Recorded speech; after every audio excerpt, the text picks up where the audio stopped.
Dahil sa kawalan ng maayos na direksyon ng grupo at hirap sa kabundukan, mismong squad leader ng New People's Army ang nanguna sa pagsuko nitong Martes, Setyembre 23 sa himpilan ng 9th Infantry Battalion sa Libmanan, Camarines Sur.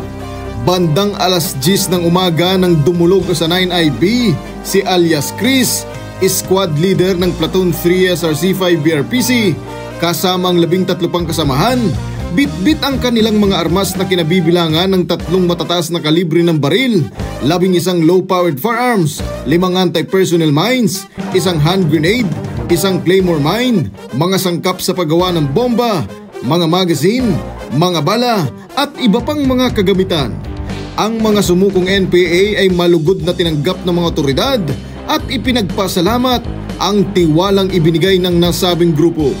Ikinatuwa naman ni Major General Aldwin Almase ang pagsuko ng mga rebelde at binigyang diin na ang hakbang na ito ay malaking ambag nila para sa kapayapaan at kaunlaran ng Camarines Sur.